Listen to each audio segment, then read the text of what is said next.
welcome back. Dan, welcome to the show. Thank you very much. It's great to be here. Heck yeah. All right. We are going to cover a lot today because, you and I have known each other a long time. I think you can tuck into some, what I believe are important topics in an effective way. And also you're just like an honest and vulnerable person. So we're going to get into it. You good with that? I'm good with that. All right, man. First of all, just for the uninitiated, we had a little bit of a bio up front, but really tell us who you are and what do you do? So just start with a small question. Thanks, Aram. My title at work is VP of People and Culture. Mm-hmm. I work for a growing manufacturing company called Wildpack Beverage, which I've joined because of the enormous possibility which I see there on so many different levels, from how we're going to build a company to the mission that we're actually on as a company. Mm-hmm. Who I am outside of that and how I've ended up in this spot today. I'm a small town kid from Wales who kept getting bigger and bigger goals in different areas and kept going after them, which has led me to living in England after Wales and down into the US, to New Zealand, to Canada. I've lived in cities, I've lived on ski resorts, and throughout all of that, I've built this career which was going in one direction and then took about 6 different turns and has seen me now leading a people and culture team, or what would traditionally be known as HR. So it's been an interesting journey and one that I'm excited to see where it goes next. Okay. Thank you. And it was a big question, eloquently stated. I'm going to put something out there that I don't like to generalize. Mm-hmm. However, I think it's an important part of your story. So when people think of an HR leader, they don't necessarily think of, and now people can only see you from a camera here in a certain space, but they don't often think of a super ripped, muscle bound, ultra beard having person that looks like they chop down trees with their hand, like they just punch down a tree. So, and I love that about you, and I actually love breaking out of generalities in general. Yes, but it is a unique position. So how did you? Or it's unique. I've never quite met someone like you in this role, which I love, and I'm sure there are many other people like you in roles like this or have some similarities. But how did you get into HR? What was your path here? Well, first off, thank you for what I'm going to take as a compliment. It is. Your ability to punch over a tree with your bare hand is a huge compliment for me. I'll take it. It's interesting because my goal in life was to be a professional rugby player. It was incredibly simple. I wanted to play professional sports. Rugby player. Correct. Okay. That's what I grew up aspiring to in Wales. And in Wales, rugby is a religion. It's all we did. Mm-hmm. I would sit at the back of the class with one of my buddies in school, and we'd be deciding on who would go into our sort of our world 15. So, picking the best players in the world to put them in a team, instead of paying attention to physics or chemistry or whatever it was that some poor teacher was trying to educate me in. And so, I grew up in this way where I was entirely fixated on achieving this. And to the point where and this will speak to who I am as a character, I was very lucky, but I ran track and field for Wales. And I saw it as a great way to keep fit and to get faster to play rugby. Mm. To other people, that would be the pinnacle of their achievement. But to me, it was a step along the road to achieving what I wanted to achieve, which in some ways is great. And it shows that dedication. But in other ways, I missed out on really enjoying that moment because of it. And so when this was taken away through injury and not making it to the level I wanted to make it to, I had to completely reassess what I wanted to do in my life, because I had it planned out. I knew what I was going to do at every landmark throughout my playing career and then retirement. And there it was. And I had this lovely little image and picture of who I was. And it was all wrapped up in these physical achievements. Step forward to not being able to walk and being told I would never run again, never squat again, because I was hurt and because I was going through surgery number, it was 5 now to date, everything changed. And so I moved to Canada, and I felt like the best thing I could do would be to take up snowboarding, because that's exactly what you do when you've had to retire from rugby because you've got a joint that doesn't work. And immediately I went into snowboarding, and I tried to become the highest level of instructor that you could get to, and really focused in on that. And again, it's this obsessive, addictive element to my personality, which I've managed to channel into positive directions. And once again, knee falls to pieces, couple too many injuries, and I'm spending more time in the office on the ski hill than I am out on the ski hill.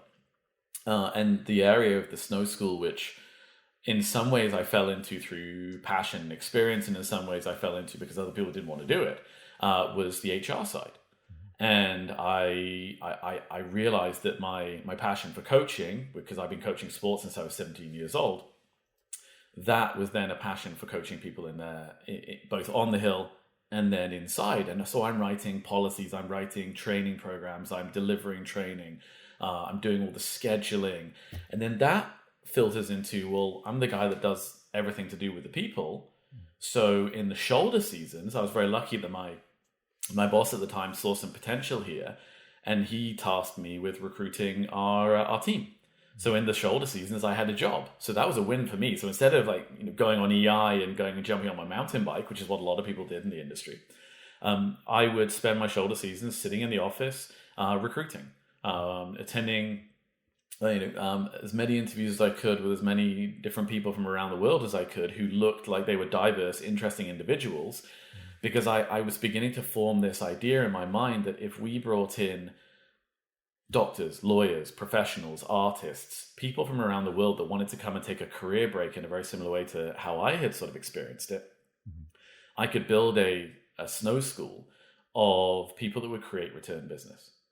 And what I now look back on as being the beginnings of my career as a recruiter really were looking at an end product of how do I get more people to come back for higher end lessons, and connecting that with, if we get people that will hold a conversation, that will engage the audience, that will help somebody learn to ski, but also enjoy their day, then we're going to move forward as a snow school, and that's going to result in revenue, that's going to result in increased business, that's going to result in changing of revenue models and how we do work. So it was fascinating, because at the time I just thought I was hiring for our snow school. But I actually see the underpinnings of my entire career. So fast forward to another knee injury, and I very vividly remember a day where I'd been told I wasn't going to snowboard for the rest of the season. There were 2 months left, and I'm looking up on a powder day, because my office looks straight up the chairlift line. And I'm looking at, and I watched the entire mountain get tracked out. And I thought, why am I driving up here to torture myself? And I mean this it was a truly torturous sight to watch a mountain, which I wanted to be on, get skied out and not be able to participate in something that lit me up inside. And what I connected with was, I'd taken up snowboarding because I wasn't ready to be done with rugby. And I needed that physical, that physical release to put me in a mental place that I wanted to be in, to then go and do the work that I wanted to do. And as soon as that was taken away again, I realized that it was time to move, because I needed to do something different, because that was going to be detrimental to my mental health. And that led me into first sales, and then into full-time agency recruitment. And I walked into rooms with this plethora of experience, which I believe brought a different human to the conversations than people were expecting. I wasn't a 22-year-old kid coming in trying to make a placement in agency world. I was somebody who was, I had my first agency recruitment job at 32 years old. And I'm sitting there learning an industry, but learning it from the perspective of having spent years and years and years working in and around incredible people who were continually teaching me, so that when I walked into these conversations, I felt ready to help people build businesses and to build teams, as opposed to just make a placement. And from there, I'd like to think I got very lucky.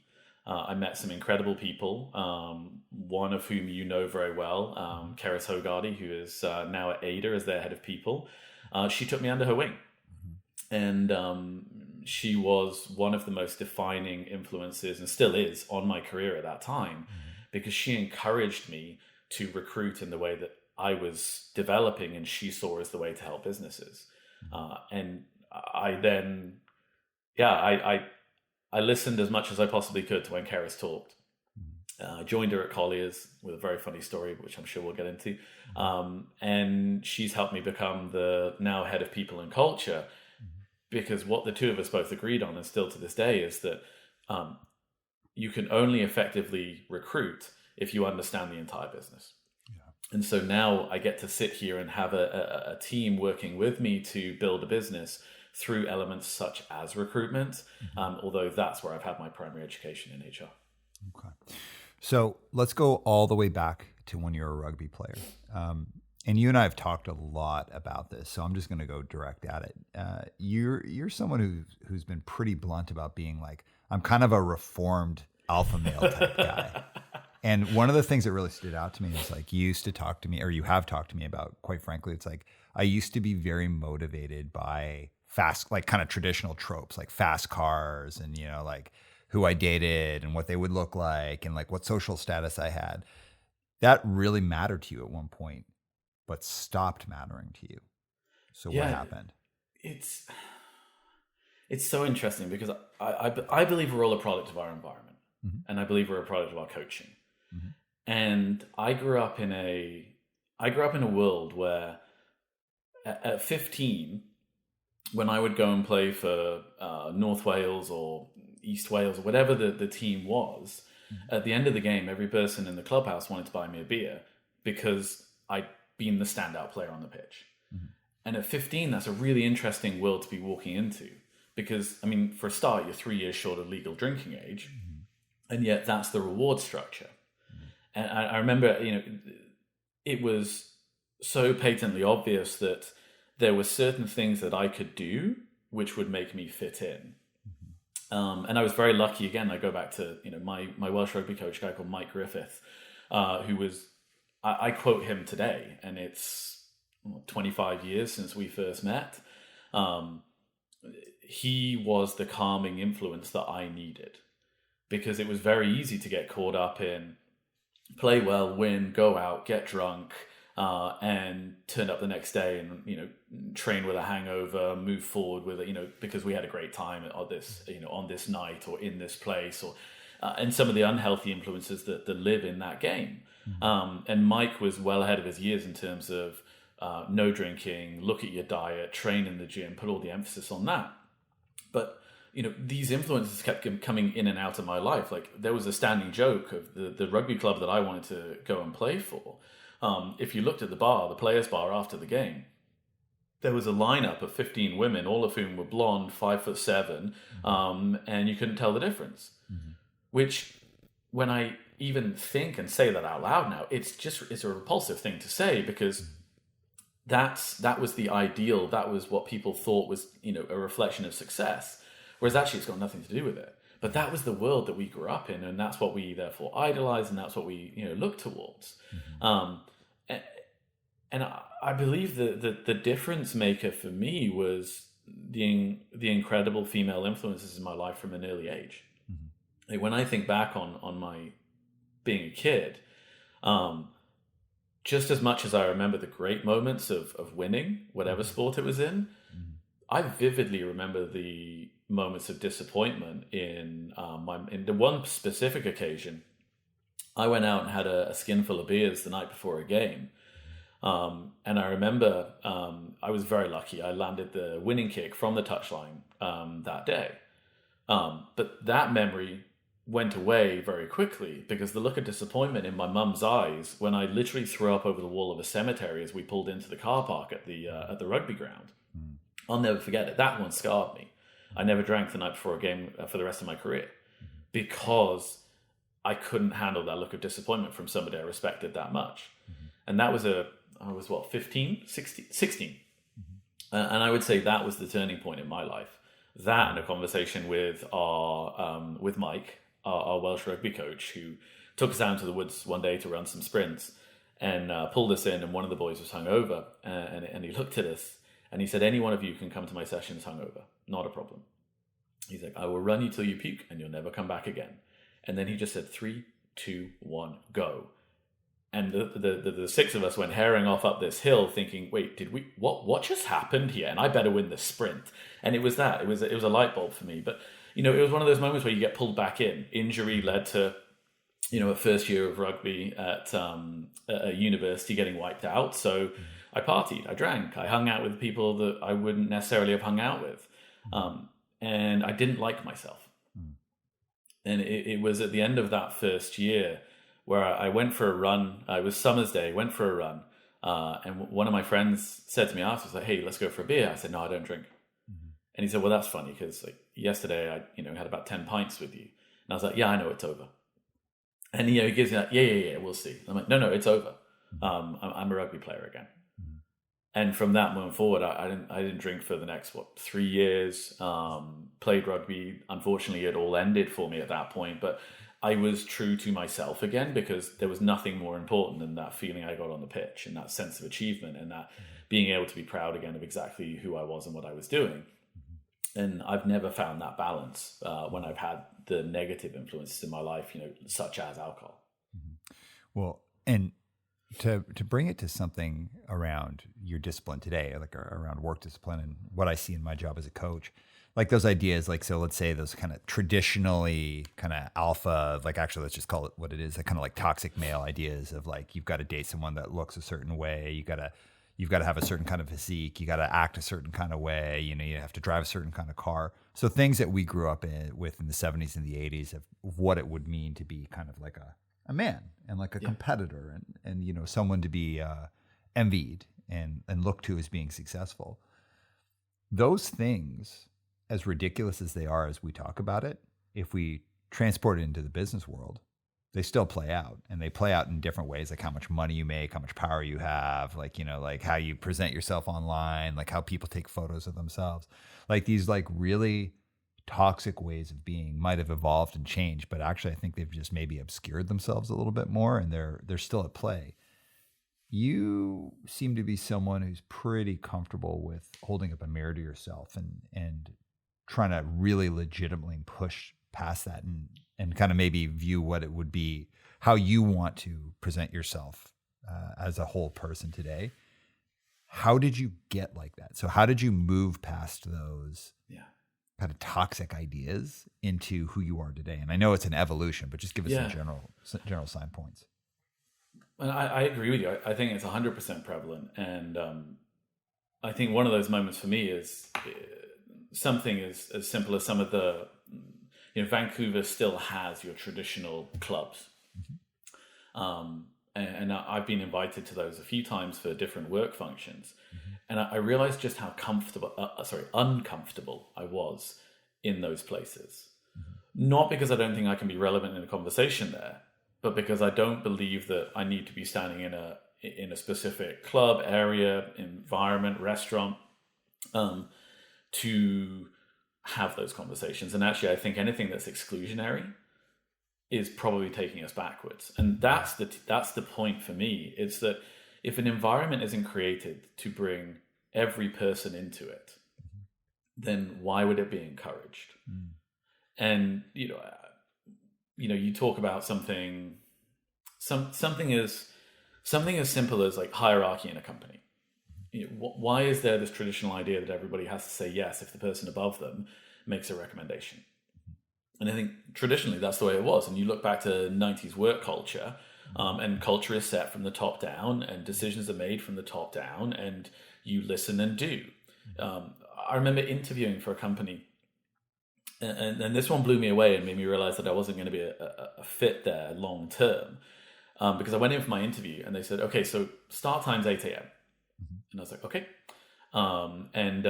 We finish at 5. And I was like, okay, perfect. And they said, but we both know that 8 a.m. is not the start time, right?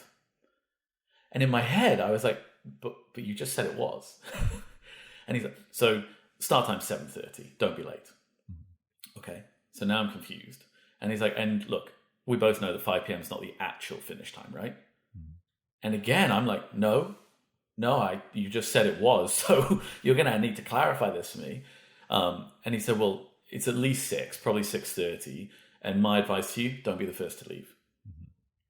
And again, this was, and maybe this is the thing, maybe there have been multiple moments throughout my life, which I would look back on and say, that was a moment that reinforced my ideas, or my learnings more than ideas, because like, how do you expect somebody to know how to exist and to operate in a mode where you tell them this is the start and the finish time, but actually we both know that's not the case, and don't be the first one to leave, because that's bullshit. Because what you're creating is a culture of fear. The way that I lead my teams and the way that I found I am best led is, here's the goal, go and achieve it. Tell me how I move a roadblock for you. Tell me where you need support. Tell me where you need resources. Like, when we create environments like that, people thrive because then they're going to be a part of the conversation. Whereas being told, here's the expectations, but they're not the real expectations, and actually it's this. It just makes me imagine work cultures that I don't want to be a part of, and historical issues that have led to that exclusionary practices, which again is fundamental to everything I disagree with. Yeah, I'm going to push on you though, and I'm going to push real hard on something, but we'll leave company names out of it. Yeah, I know that this is super important to you, and I know you're totally real about it. Yeah. And I know you've worked in companies where like typical fear tactics, where like unhealthy power dynamics and like weird like tropes of kind of traditional things that we were trying to move past in society existed. And I saw you as a professional try and live your values while operating in a system like that. And you're not there now, like, so that says a lot. But what's the difference between you and I could talk a big game about like it should not be like that, when in reality it's like that a ton of places, and people need to have jobs, and not everybody gets to like find cool like startups that they're a part of. So like how do people work knowing they're going to live in some kind of version of this? Very likely. How do they move through their lives and be authentic and be real? Like, how have you done it? I think from everything I understand, that is the biggest question that we're in as the creators of work culture and as leaders right now. And I believe we're on the cusp of an entirely new generation. But I remember joining a meeting with an executive, and the first word that came out of their mouth was, "Still got the beard, hey?" And it was one of those moments in my life where I'm like, you don't see past that. Yeah. And what has my beard got to do with anything that I do? I show up and do on a daily basis. I had it yelled across a bar at me by another executive when they were quite clearly drunk. That beard's got to go. Yeah. 2 different companies. That beard's got to go. And I've just got off a plane, walked in. I was at a conference for the best, highest achievers in the company, and I'm standing. I literally turned around and I said, "Why?" Yeah. Because I'm like, if you want to have that conversation, I'll have that conversation. I have no issues with you on this, but don't call me out in public like that. And my response was actually, well, my billings seem to still be the highest in my department, so the beard doesn't appear to be doing that much damage. Yeah, and my boss ended up walking that executive out of the room. Yeah. And this is the problem for me, because I am very, very lucky that I've had a confidence and an ability to make courageous decisions coached into me. And this goes back to whether it's my grandmother, my mother, my rugby coaches as a kid. Like, everybody taught me to be brave and let the game, as it were, speak for me.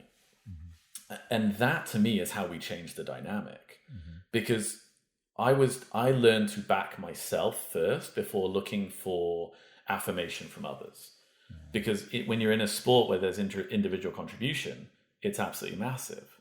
Now, when we talk about like what are the issues, what are the unhealthy situations that I now encounter in my work life, it's that when you think that, and I'm going to butcher the percentages here, but I believe there's something like 80% of women drop out of sport by the age of 16.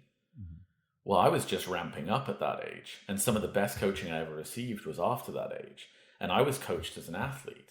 Whereas what we see now, and I think it's even more prevalent today, is we see that women, as a specific example, are not only dropping out of sport because they don't feel they have a place there, they don't see goals and the rewards of staying in it, but they also have society's ideas of what they need to look like, behave like, act like, all that bullshit, which is actually taking away from some of the most formative experiences that a person can have.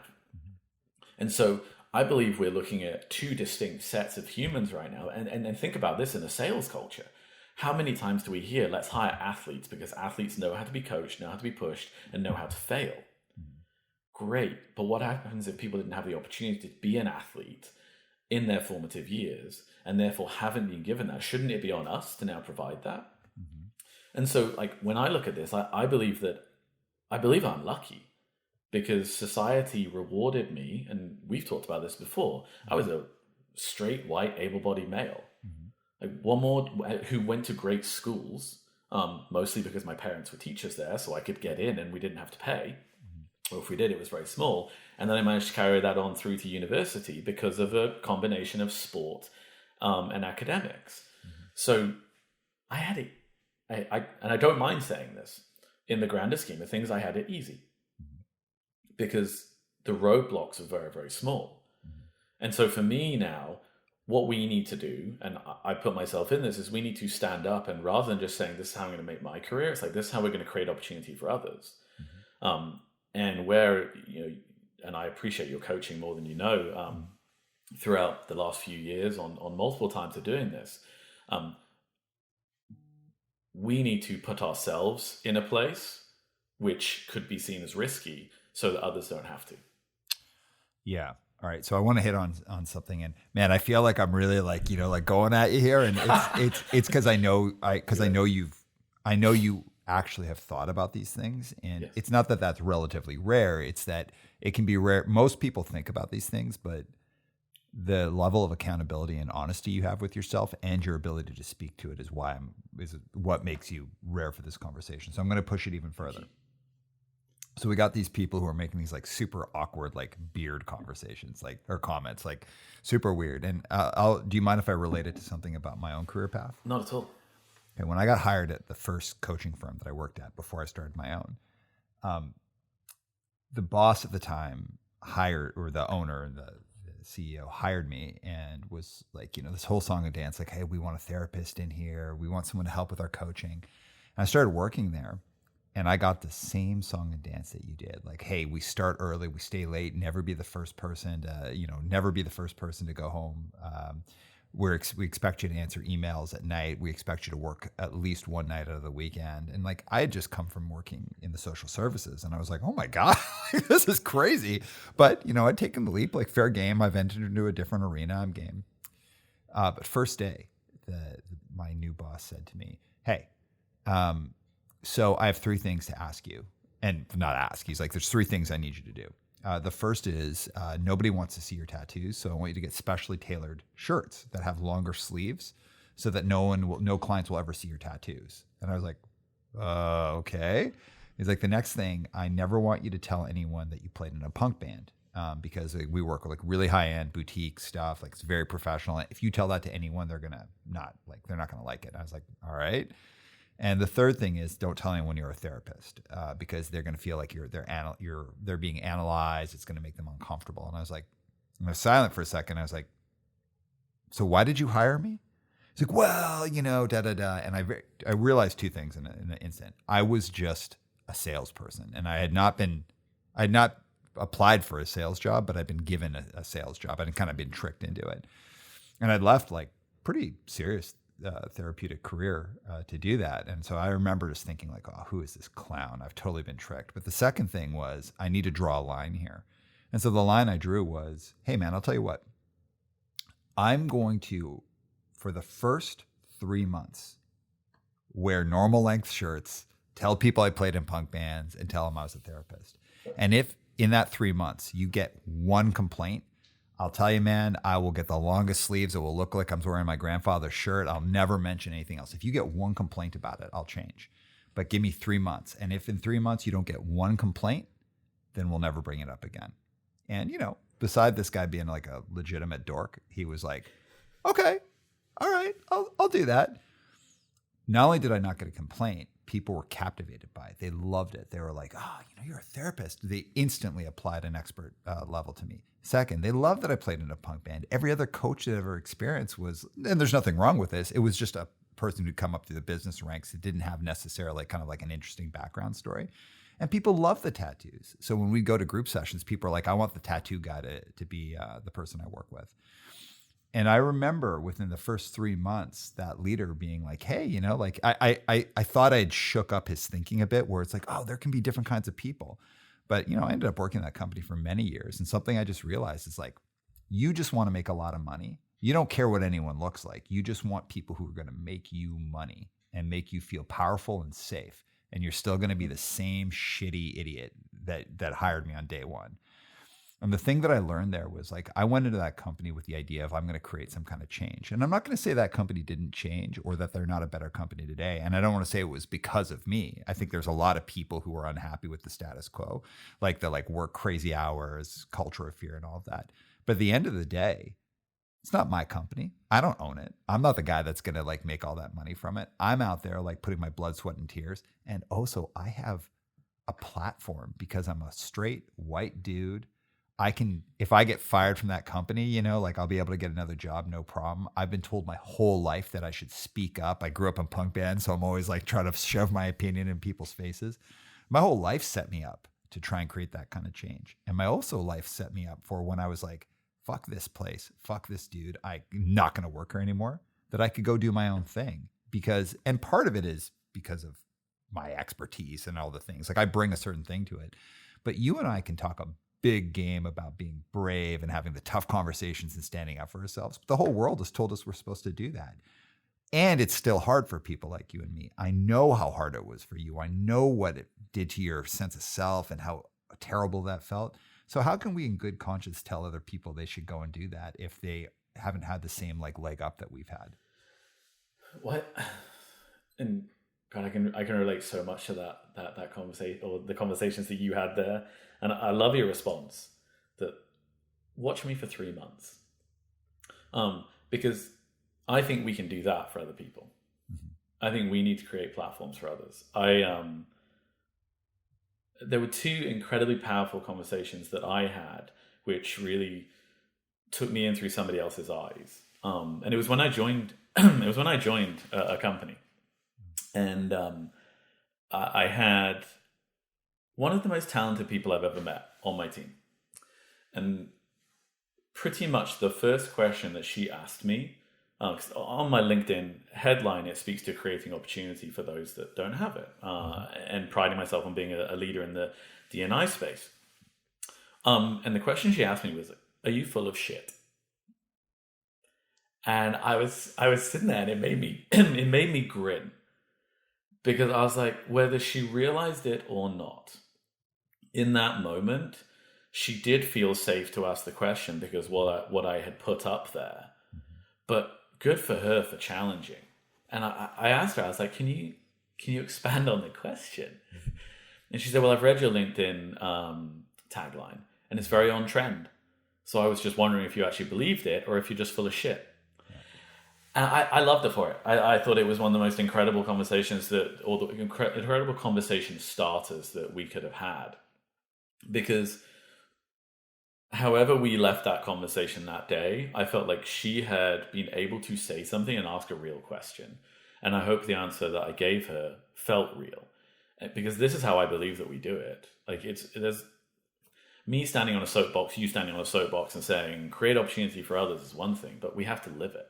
Mm-hmm. And so when she asked me that very direct question, if I had become anything but open to that, then yes, I would have been full of shit. Mm-hmm.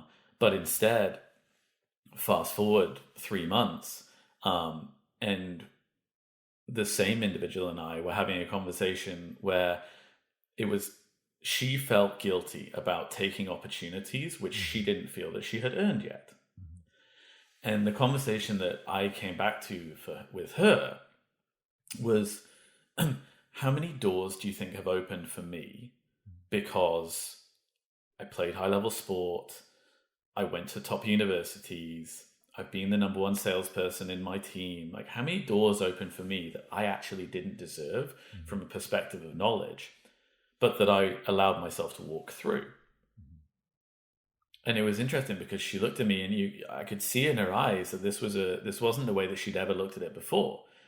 And I said, and the actual words I used to her were, "Take the damn seat." Because even if she didn't feel like she was ready, being in that room, being at that table was a change, was progress.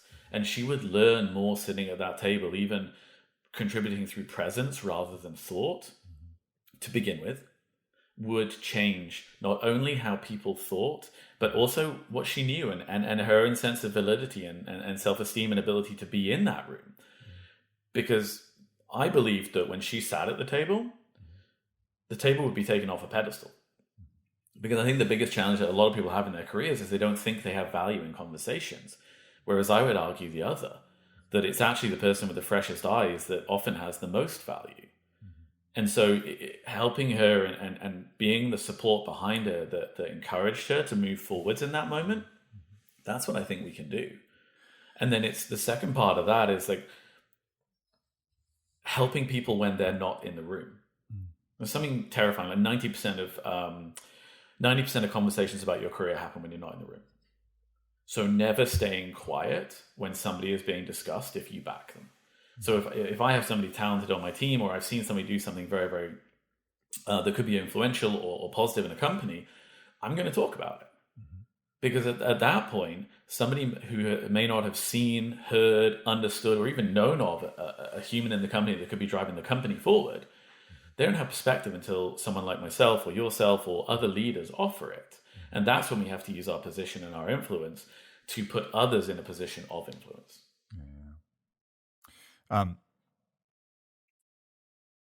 I like your answer. I'm gonna push a little bit further though. Again, because you've worked in like the big systems, you've worked in huge companies, and you've worked in smaller companies. There's an interesting idea that we have when we talk about leadership and creating safe spaces and places for people to like grow in. Yes, and that's competition. And I'm a competitor. 100%.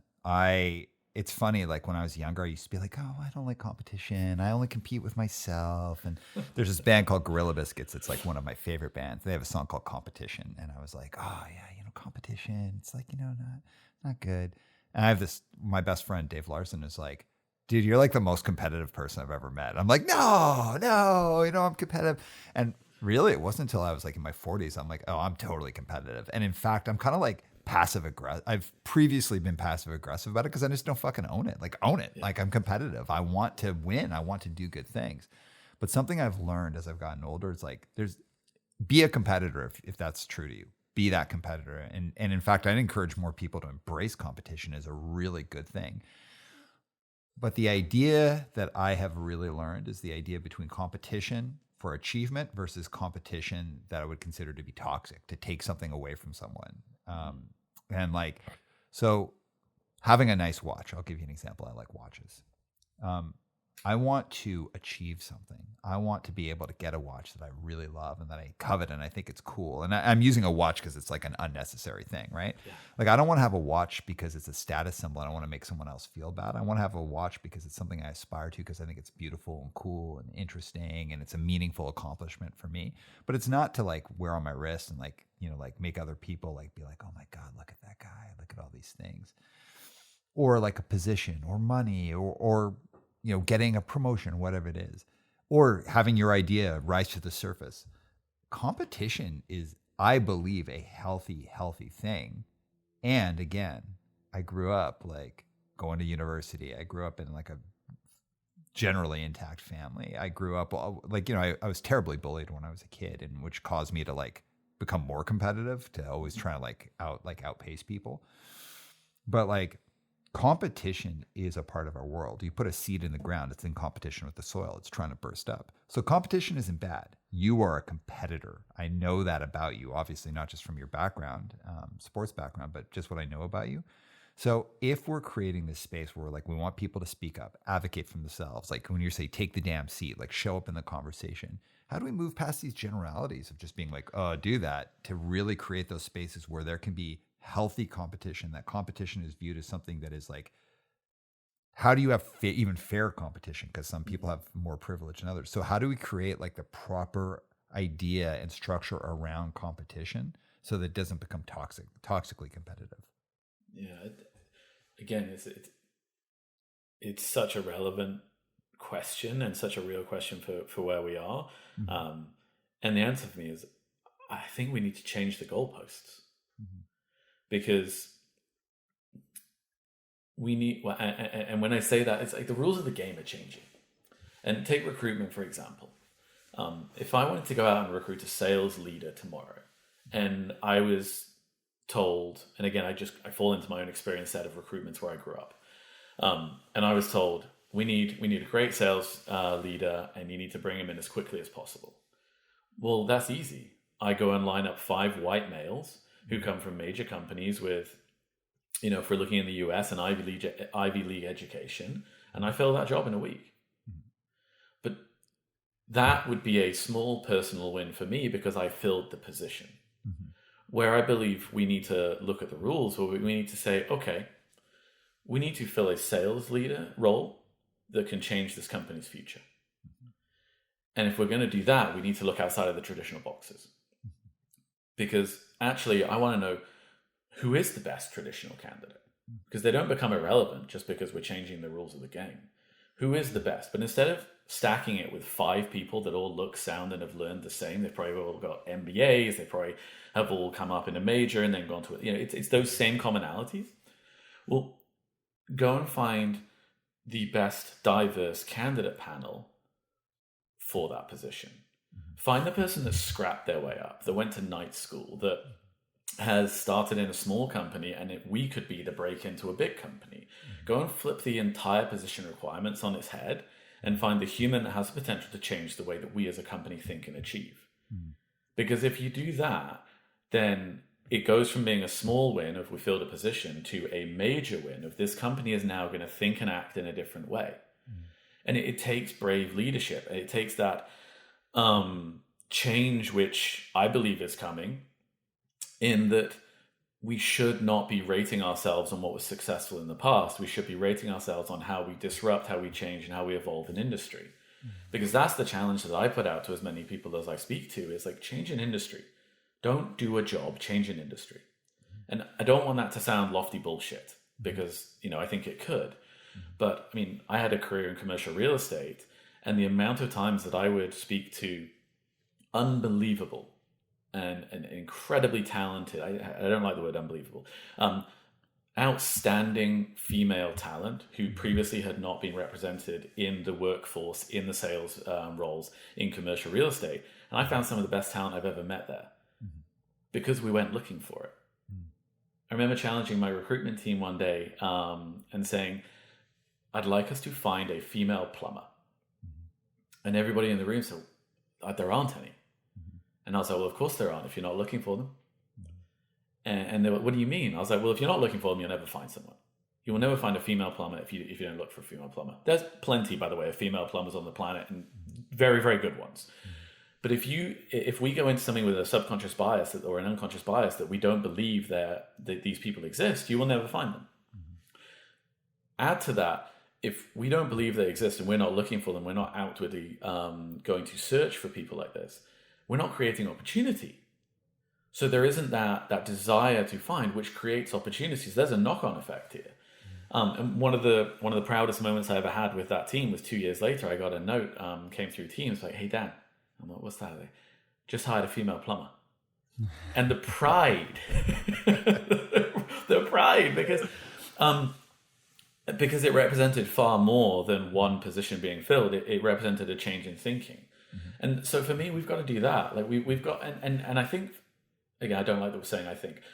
I personally believe, and where I'm seeing wins in my own career, is telling myself that if a company doesn't want to accept these disruptive, different, challenging ideas, why am I working there? Okay. Yes. When I talk to people and when I talk to people in general, not just on the podcast, but in general, everyone has the lofty ideas like we should be we need to be like this. Me too. Like, like we have these lofty ideas, but then in reality, it's like, I just want to fill the role. I just want to hit my target. I just want to like not think about this at night. I want to just have the job get done well, whatever it is. Right. And it's like, you can have lofty ideas, and I get like, you can have a lofty idea until the rubber meets the road, and you just want something to be done, and you want it to be done in the way that you perceive it as to be like the quote unquote right way. I'd say there's kind of like, we have to like presuppose that if you want to like create change, you've got to be willing to be inconvenienced. You've got to be willing to delay timelines. You've got to be willing to reduce certain gains to get to a greater gain in the future. So you got to be patient and thoughtful. So you got to presuppose that. So if you presuppose that and you put that against like normal business models, that is not like, a big company wants to make money, and it wants to make money predictably and fast. Yeah. But they want to talk the big game. Like, it's like whatever day it is or whatever month it is, where it's like, oh yeah, we celebrate this population by blah, blah, blah. And they put their marketing campaign out. It's like, yeah, but like a quarterly earnings calls, like that's not, you're not going to be like, yeah, we didn't get earnings because we are like investing in a longer term play to actually have a properly diverse company. So the reason I reacted to what you just said there is like, listen, stop working at shitty companies. Like stop working at companies that, and I believe you're someone who represents this very well. Stop working at companies that are morally compromising, but talk a big game. And that doesn't mean the people that work in those companies are bad or that the leaders are bad. It's that we're all stuck in this system of like, yeah, but at the end of the day, when rubber hits the road, people want to make money and they want to make it predictably and fast. So to change the game means stop working at companies that by themselves, they're not bad companies, but they're not built for change. Does that make sense? It makes total sense. I when I interview people and when I meet people, the first question I ask them is, what do you want to be when you grow up? Mm-hmm. And I literally phrase it like that. And it's interesting for me because I'm sure people will criticize that and say that it's an inappropriate question or some other bullshit like that. Mm-hmm. But it's the most important thing that I could ask somebody, because it takes me into some very different places with humans, because that's who we're talking to in an interview straight away. I get the answer, I want to be happy. I get the answer, I want to look after my kids. I get the answer, I want to be a CEO. I get the answer, I want to do my 9 to 5 and then be left alone. And that's teaching me about who someone is, and it gives me some incredible places to go with them in conversations, because in everything I've seen, the most successful people in life are purpose-driven. Because if they have a purpose in what they're doing and where their purpose meets their skills, you have a perfect career for them. And a lot of people miss that, and they feel trapped inside companies because it's paying a paycheck. And I mean, look, we live in the Lower Mainland. I live in Squamish. You live in Vancouver. Like, we live in one of the hardest places to afford housing that you could be. So there are constraints on our ability to say, "Fuck it, I'm going to go and work for somebody better." Mm-hmm. But if you truly want to match that purpose with those skills, then you have to be willing to take that chance. And that means employers, that means companies have got to dial into somebody's purpose more than what can they do, what are the outcomes. Mm-hmm. And that's where I find people are successful. So for me, my North Star was always, I got to be able to call my mom on the weekend and her be proud of what I'm doing. Mm-hmm. And I can't do that if I'm compromising my own beliefs, if I'm hiring somebody for convenience, because it always works that way, as opposed to hiring somebody for them being the right person for the job. Mm-hmm. I can't do that if I'm paying a man $20,000 more than I would pay a woman, because the woman told me as she walked through the door that this is what I used to make and I'm happy with $5,000 more, and yet I budgeted a position at $20,000 above that, but I'm going to save some money for the company by paying her, not paying her for this position. Mm-hmm. Like, this happens on a day-to-day basis. That's why gender pay inequity exists. It's why it was the first thing I did when I got to Wildpack, that we pulled a compensation study for the entire company and made adjustments where needed, so there was zero pay inequity based on gender. Mm-hmm. Like, it's central to everything we're doing as a people and culture team. No one knows it. We didn't tell anyone we were doing this, but it's because it shouldn't be a statement. It shouldn't be a flag in the ground saying, look at us, look what we're doing. That should just be part of how we work. Yeah, man. Well, and again, because that's the difference between, like, I think, policies that are about coddling people, and like I think like for marginalized identities, like I'd say the worst thing is probably like being held out of positions and being held down. The second is like feeling like you're just being coddled by people and just being like, oh yeah, instead of just being like really given a fair shot, like a correct fair shot with the right amount of support that meets the specific needs of each person, but also creates a system that's equitable. 100%. Can I give you a way that I like to frame up hiring, like talking Please. about hiring? Function versus purpose. So what's the function of someone's role versus what's the purpose of a specific hire? And I'm going to give you an example. I'm going to relate it to bands. Okay, so I'm going to ask Patrick because he's sitting across from me. Patrick plays in a killer band called Chain Whip. For anyone who is into like punk or hardcore, listen to Chain Whip. They're sick. And he also has a solo project called Pack Rat, which just has a brand new LP, which is and Spencer, which we can never forget. He's in a band called Endgame, which is fantastic. They got a new single that's dropping at midnight tonight. So I guess by the time people see this, it will be out. So Patrick, you are a killer musician, great drummer, great guitar player, great songwriter. Thank you. What's the function of a band?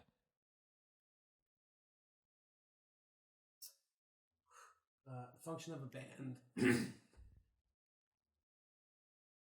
is to express. Okay. It's to express what? It's to express what you're feeling, what the members of the band are feeling. Mm-hmm. But what about a cover band? The function of a cover band is to get people to dance. Okay. It's to entertain. So are you talking about the function or are you talking about the purpose? What's the function of a band?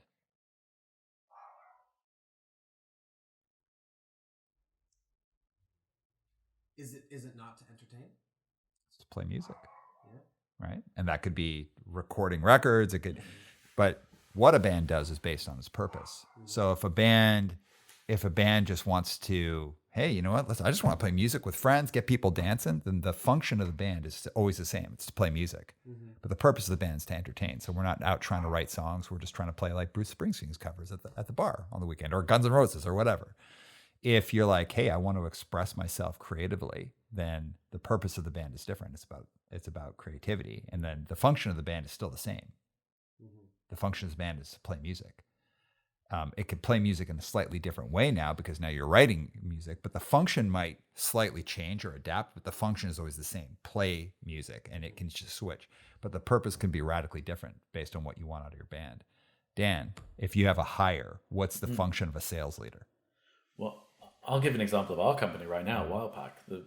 When I look at our sales team, the function of our sales leader is to make sure that we're selling as many cans as possible, to massively oversimplify, but to make sure we're hitting revenue targets by selling as many cans or can services as possible. Okay, what's the purpose of your current sales leader? Ours is to grow our clients' companies. Okay, there you go. And what's going to be different for a sales leader at different times of your business is going to have different purpose. And like when I think of purpose, it's like, well, what's the purpose of my company? So for example, Cadence, we're about to like restructure. We're doing a lot of restructuring right now in a cool way. And well, why are we restructuring? What's the purpose of it? Okay, we're going to create this VP position. The function is this, and it might slightly change, but it will essentially always be the same in just different versions. But the purpose, I think baked into the purpose of every hire should be, how do they help build our company to realize like a proper work culture, like an equitable, fair, like really properly structured work culture.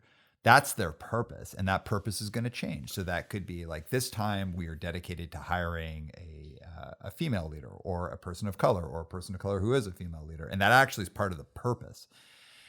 I often hear people and push back a lot about like, well, don't you want the best person for the job? Well, the best person for the job isn't the function of the job, because most people can learn the function of anything. It's what are we trying to do with this hire? What's the purpose of the hire?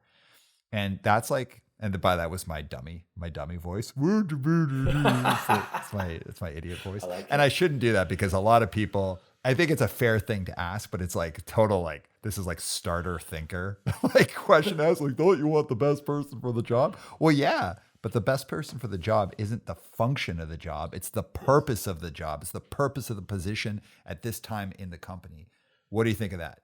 Well, look at the US right now, US politics. Because sorry, to answer your question, I 100% agree.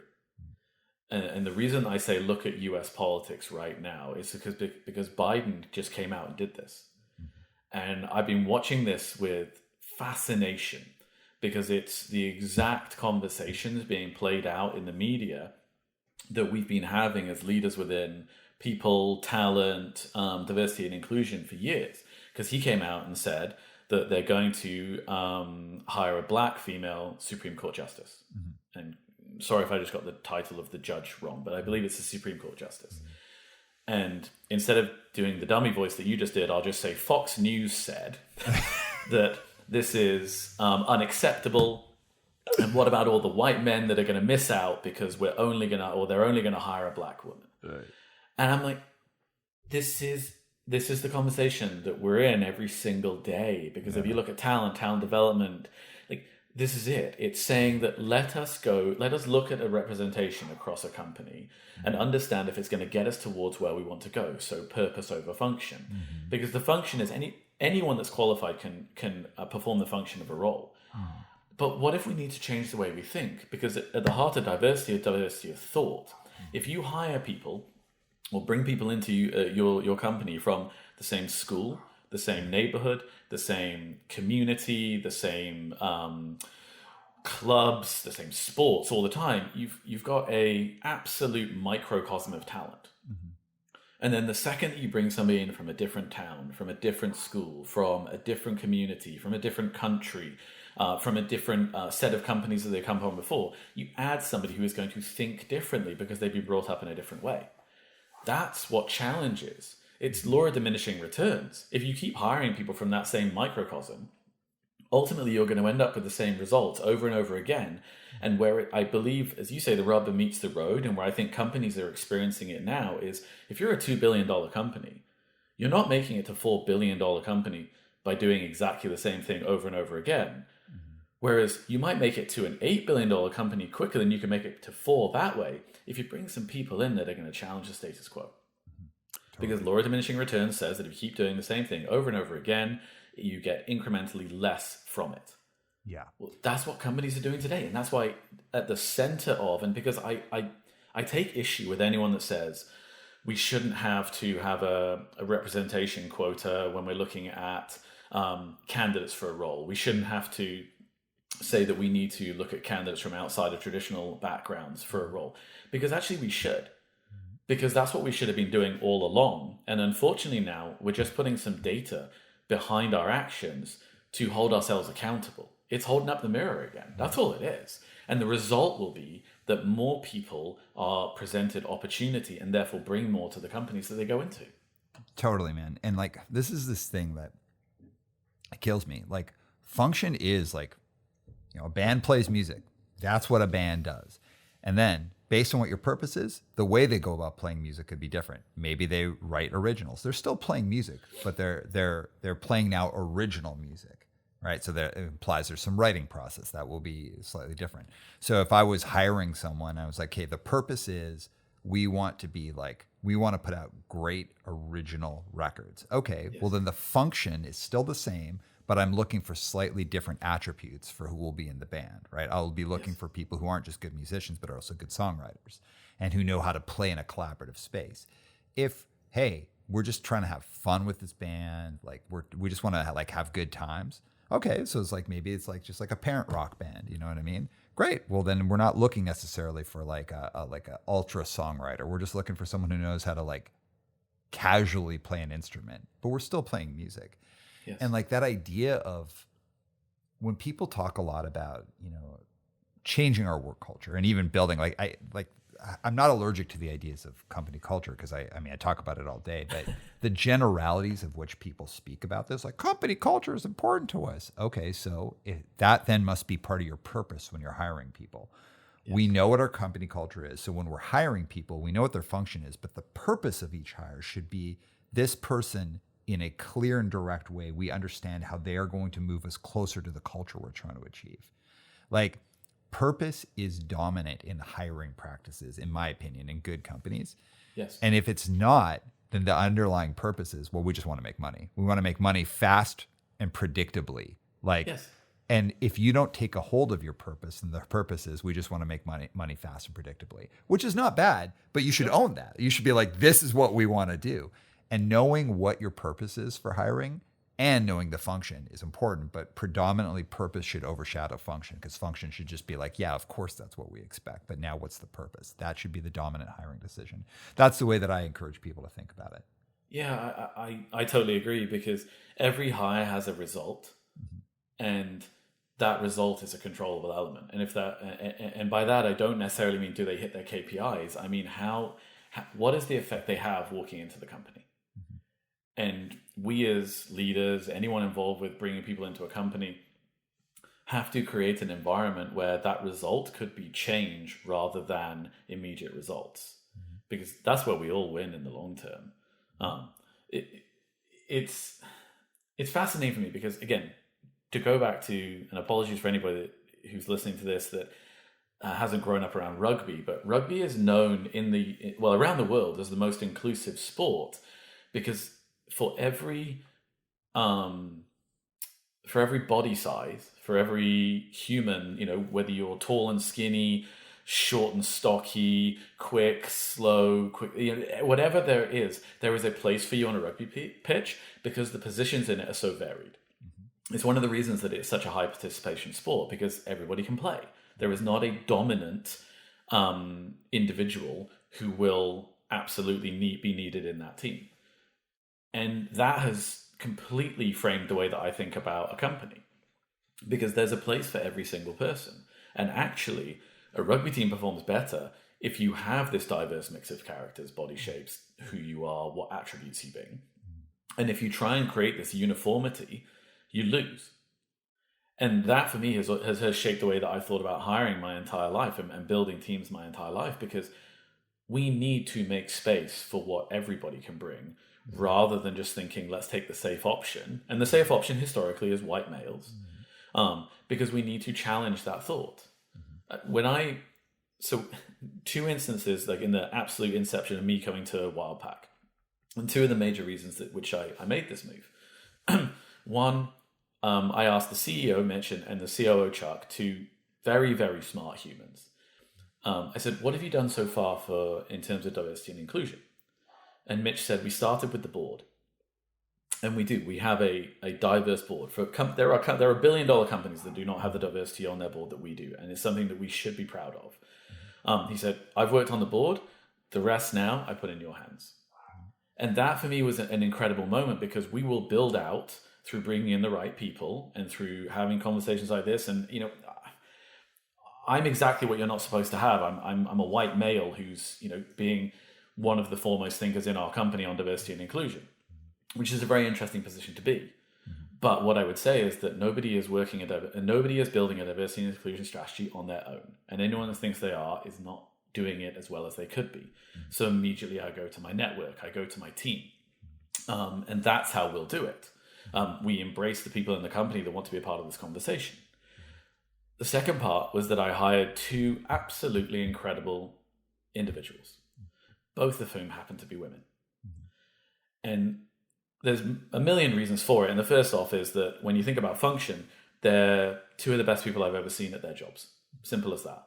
And I put one person in as my head of business partnering, and I brought one person in as my head of talent acquisition. They are brilliant at what they do. They happen to be what would be diversity outside of white males. The other part of that, though, and this goes to me as a human, I want to be challenged on a daily basis, and I want somebody sitting next to me who I'm accountable to, who will make me think differently. Mitch does it as my CEO. I will tell him something, or I will share something with him. He will challenge it. And I love that. I need that. Jess and Jess, because I hired two people with the same name, because that's what you need in a company at this size at the moment, just to add a little bit of confusion. Jess and Jess will challenge me at any opportunity. And it makes me better, and it makes them better. And it's this that's going to take us forward. I got asked I don't mentor men. I made a conscious decision that I do not mentor men, because I don't think I hire men, I have men in my team, but on a personal level, when I mentor people, I don't mentor men. because I don't think it's going to challenge me and push me in the same way, because I can then I can recite my playbook and they'll get it, understand it, and run with it. I think they could go and be better challenged by other people.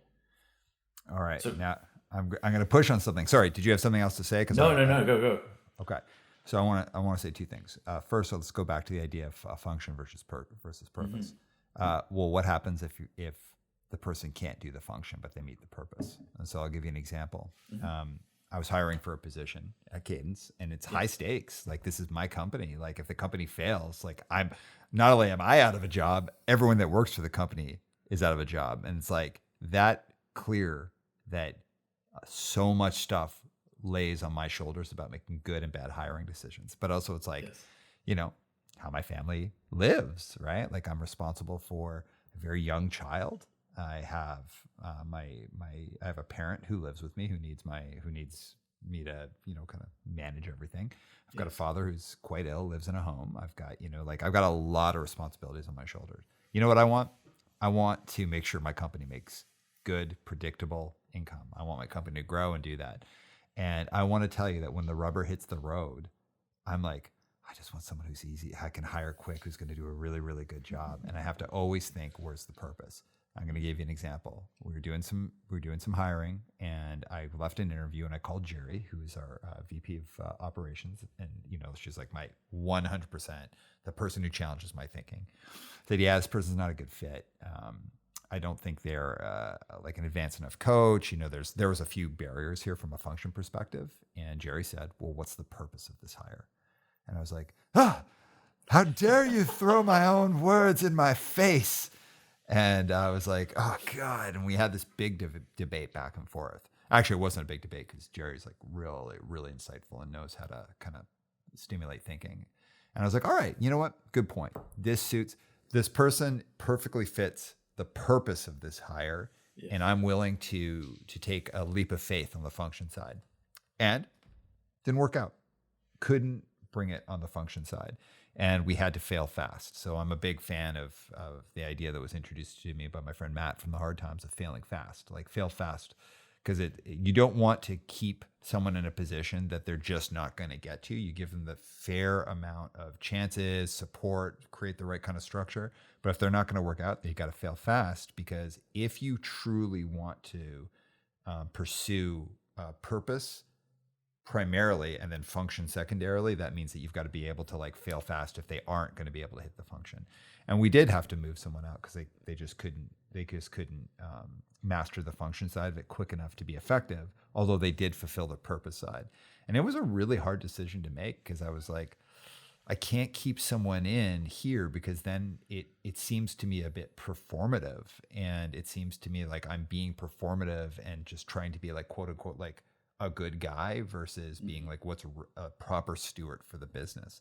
So I'm interested in your point of view about that. What if people can't make the function? And it's very specifically, how to avoid being performative? Because being performative, I think, is one of the most condescending, dismissive things when we're in that space. Yeah. And I think it can be very easy to get sucked into it unintentionally. 100%. I agree with the fail fast, as long as it's aligned with coaching hard. Because if we're going to, for me, if we're going to, and I mean, I'm sure you understand this, you run a coaching business. If we're going to hire on potential because somebody matches with purpose, but they don't have the same function, then what I would assume is that in that situation where I'm involved, or I have been involved, it's because we've identified that somebody has the characteristics to make up on the function, so therefore to learn the function and perform the function, so they have human potential. So human potential remains potential until we facilitate learning. And that's where coaching comes in. So I think every company needs to look at themselves and say, are we in a position to offer the coaching that's going to allow this person, or not even allow, but is going to enable this person to make up the deficit that they currently sit in? Because then if you are, and you create opportunity for somebody by coaching through, whether that's internal, external, whether that's online, whether it's reading, whether it's actually sitting with somebody and making the time and doing it yourself, if that's who you are, if you can provide all of that, sure, fail fast, because then what you're saying is you've got the potential, you match with the purpose, but if the company's bringing more than the individual is, and the individual isn't living up to their side of the bargain. This is accountability, and this is where I think we struggle with the people in the workforce that have that sense of entitlement. Well, I should be given time. Absolutely, you should be given time if you show that you are worthy of that time. And what I've seen is that the people who have not been given opportunity before reach out with two hands and not only get to where you need them, but push past it. Because what you've done is they've got the potential, and now you've given them the environment to succeed in. The people who aren't going to succeed don't succeed in the system. So we as companies have to actually realize that. And there are stages where you are in a great position to do it. There are stages when you are not in a great position to do it. And I think that's our responsibility as leaders, people who are making hiring decisions. Can we facilitate success? I want to hit on that, and I will use the example that I just used for my own business. And the reason I do that, Dan, and you'll know this about me, but just so for people listening, is as a coach, you can kind of sometimes position yourself as being this kind of like infallible, like well of wisdom. It's like, no, I screw up. I make like idiot mistakes. The difference I'd like to think is that I can realize when I made a mistake, and then I can hopefully, as a coach, I have the skills to help other people avoid the mistakes that I have very often made myself. Yes. So here's one. And what I liked about you is what you said about the coaching hard side, where it's like, okay, so I know what the purpose is. We're hiring predominantly for purpose and secondarily for function. And ideally, you find someone who hits your purpose and can hit the function perfectly. So when it comes to this, like that, you ideally get someone who can fulfill the purpose and can either like totally fulfill the function or pretty close. But that leap of faith that I was talking about, what you just said around coaching hard, it really made me think. It's like, firmly, what was not part of my thinking was that I'm like, oh yeah, I'll coach. But like, it's like the cobbler's child that goes with no shoes. When I look back at that time of the company, it's not like I had time to coach people. So that's actually to hire for purpose when there's a gap in function, and you identify the gap as significant, means that you have to have a good hard look at yourself and be like, do we have the ability to coach so this person actually has a fair shot? Yeah. And I want to be really clear. I think that's a gap that I didn't realize until you just said it. And I think that because I don't like speaking like hoity-toity, like we should do this. It's like, we should do it, but let's be practical about it. It's like hire primarily for purpose, secondarily for function. And if there's a significant gap in function, you have to do a true gut check on whether or not you have capacity to coach them, or else you're actually are actually setting that person up for likely setting that person up for failure, and you may be entering into a performative space. Yes, because you and I mean, look, I'm like you. That was tough for me to admit right there. Like, But that's part of the whole being human here, and the reason I enjoy our conversations so much, and the reason I surround myself with people who are going to challenge me on my thought and are also going to teach me, is because I want to be a student. I want to continually be a student and learn. Mm-hmm. And if that ever changes, like if I ever come out of a conversation with you and I'm not sitting here going, I hadn't looked at it like that, I'm shocked. Mm-hmm. Because that's the whole point of putting ourselves in conversations with people that, will bring a different element of thought, a different viewpoint, and different experience. I mean, I used to work and it's so funny because I've worked for companies that, are into the big billions of dollars. Some of the best coaching I've ever had was when I ran a ski and snowboard shop. Mm-hmm. And the human that I worked for there, Mark, who you'd adore because he's a massive punk fan, full sleeves, very similar to you actually, and loves the human mind. Like he was continually looking for the opportunity of coaching, and one of the things that he taught me framed for me was, don't ask somebody how your day is going unless you are prepared to be in whatever conversation comes back to you. And that's the same with hiring. Don't hire somebody unless you are entirely comfortable with being in every single situation that comes back at you. Mm. Because we might hire somebody having read a whole bunch of different things from the interview process, and then find out that they're actually just a really good interviewer. Mm-hmm. I've used myself as an example of this. I could probably interview my way into a lot of very different jobs that I would have no business being in. because I've been brought up and coached in a way that I can come across as highly likable. People enjoy the moment. They leave an interview with me feeling happy. But that's just a personality thing. That's psychology. That's got nothing to do with my ability to do the job. But I can help somebody or make somebody feel really, really good coming out of a conversation. And traditionally, that's what interviews were. Did they like you coming out of the conversation? And so one of the pieces that I've worked very hard on in every company that I've been on is like, how do we objectify that? How do we create a measuring stick come out of that? At Lululemon, we talked about this all the time, because I mean, that is a company that really knew what it was that was going to succeed in the world. And that was empowering women and bringing in the best and brightest and giving them opportunity. And they've done a better job of empowering women than I think any company I've ever seen. And yet we were still, when I was there, having conversations around how do we refine an interview process? And we brought it down to 3 stages of interview for the function of what is that job, interview for the purpose and see who that, and I'm using sort of the words that we've come to today, but interview for the purpose and see if they fit the department. And then the 3rd stage was interview for the vision, see if they match it to take the company forwards. I like that. Because otherwise in an interview process, a person tells their story, the same story, multiple times. And if you have 1 interview or 5 interviews, if you just have a candidate who tells their story X amount of times, then what have you really achieved? Because at the beginning they're fresh and at the beginning they're nervous, in the middle they're excited, and at the end they're bored because they've told their same story over and over again. Not useful. But function, purpose, vision. Now you've got a candidate who 3 people are going to have hey, they touched this for me. And if you add seniority to the person interviewing, the actual line manager, head of department, senior figure within the company, you've got the right person talking to them about the right area. And we saw huge dividends coming out of that.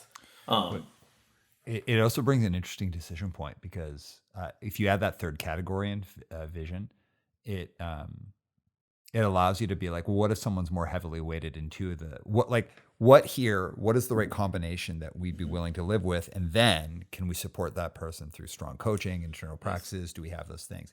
I like that. I really like the idea of vision too, because it's like, well, okay, like we know what this company should be, but what can you bring to the company? What's your vision for this? I love that.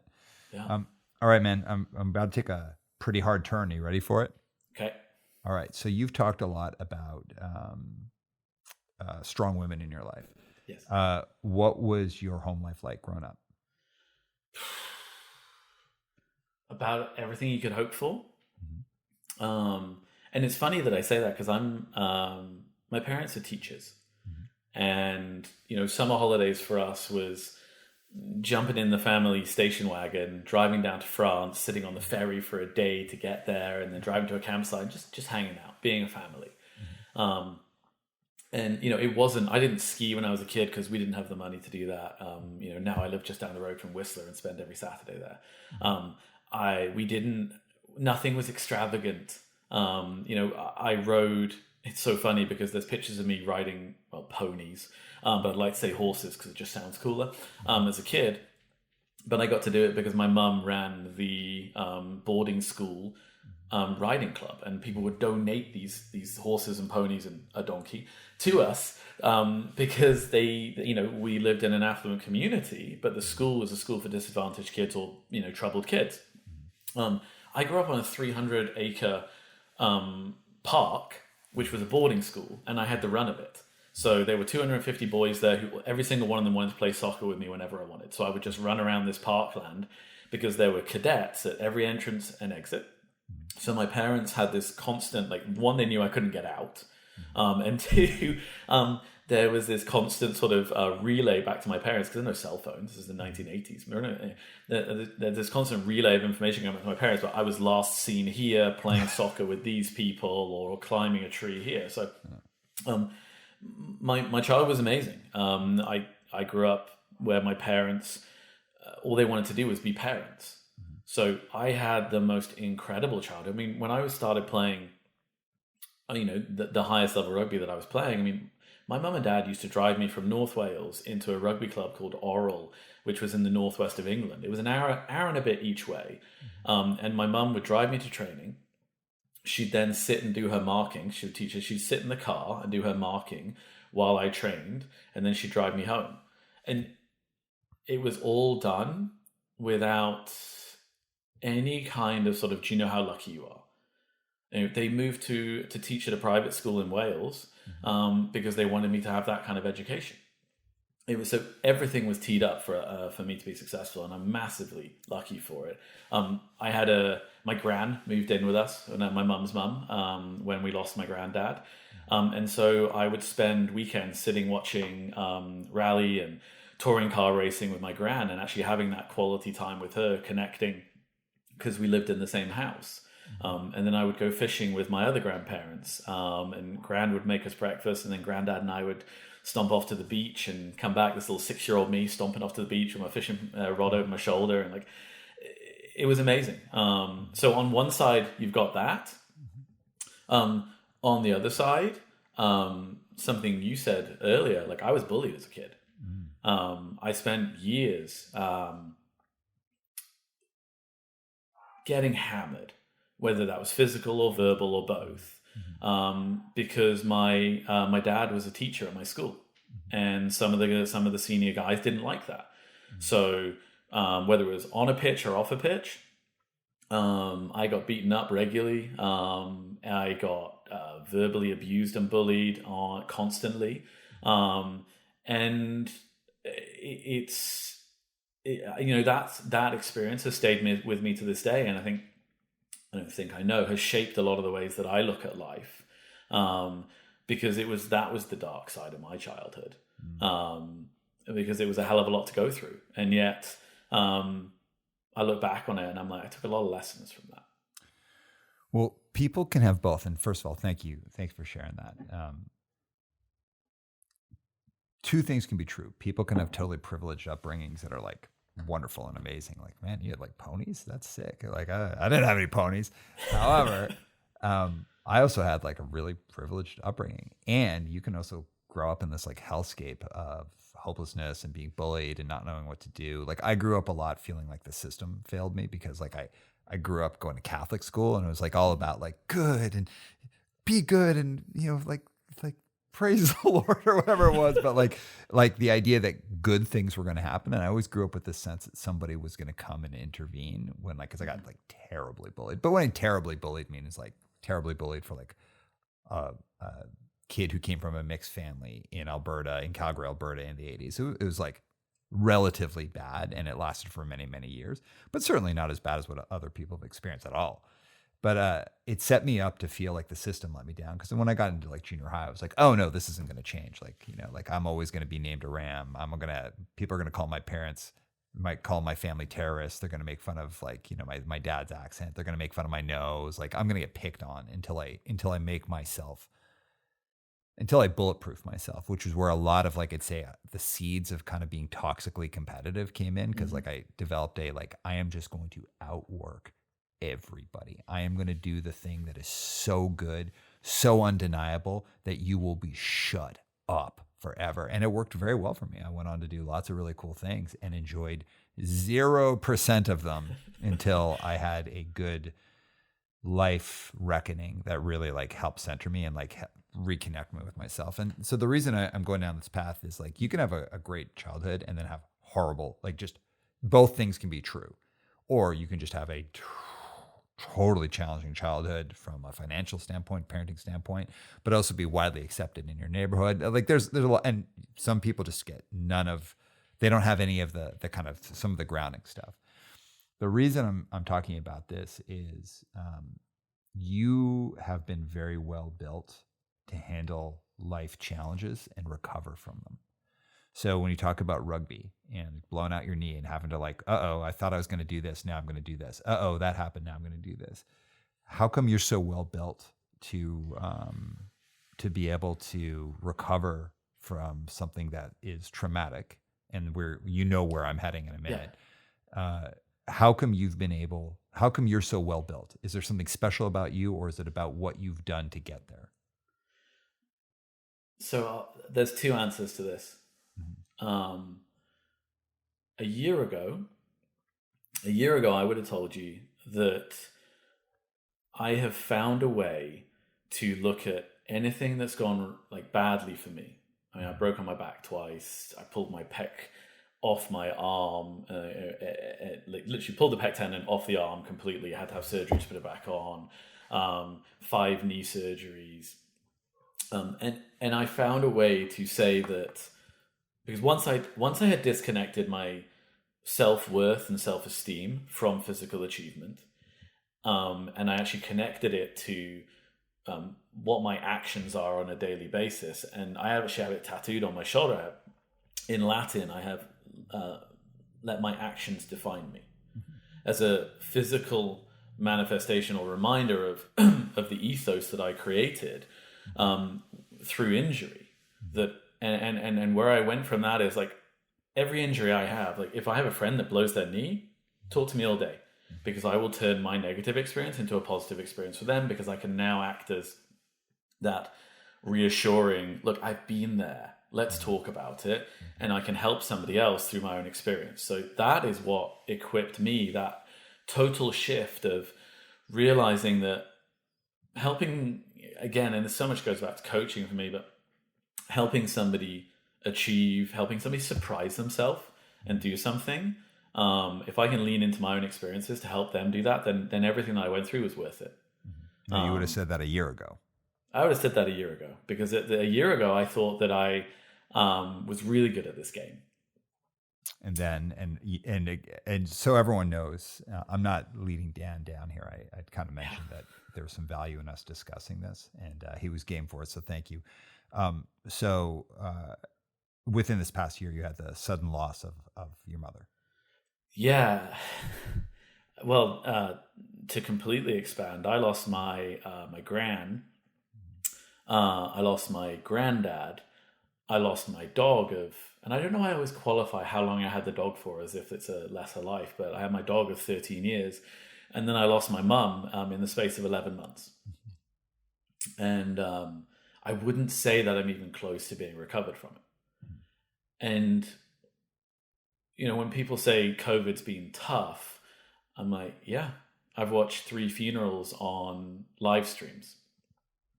I haven't been home to process any of the grief that comes with those 3 losses, and had that closure, which a funeral is designed to provide. I watched my grand's funeral on my lunch break, and that shows how poorly I was coping with that situation at the time, because I thought that was acceptable, but that was avoidance, and I'm realizing that. And you know, I mean, what the words that people have used to me, and I don't know if this is true, and I wouldn't give myself this much credit, is that the amount of grief and the amount of challenges I've been through in the last year break people. And I wouldn't say that I'm fully functioning right now, but I'm certainly not broken. And I hope I'm trying to find my way back. But my ability to cope with pressure at the moment is not what it was. My ability to roll with the punches is not what it was. I'm tired. And tired in a way I've never been tired before. Like, I once ran 50 miles, took me 14 and a half hours, and I finished it and I sat down and had a burger with some friends. And my body was pretty beat up, but I wasn't tired. You know, I was fatigued, I was physically exhausted, but I think I gave up healthy sleep about a year ago. And for me, I'm relearning how to deal with all of this. And that's where I do lean into my career. That's where I do lean into my training. That's where I do lean into the people that I'm surrounded with. Because that's my coping mechanism. And so, I hope there's a light at the end of the tunnel where you and I sit here again and I say, well, look, I was able to recover from this again, because, you know, I feel like I had the shit kicked out of me for the last year and a half. Yeah, and I appreciate your willingness to talk about this, man. And I'm so sorry to hear about your losses. And everyone, so you know why we're talking about this. People tend to talk about their suffering as like past tense. It's like, and this thing happened, and then I did this thing. It's like, hey man, like this is like a live exercise, you know, like.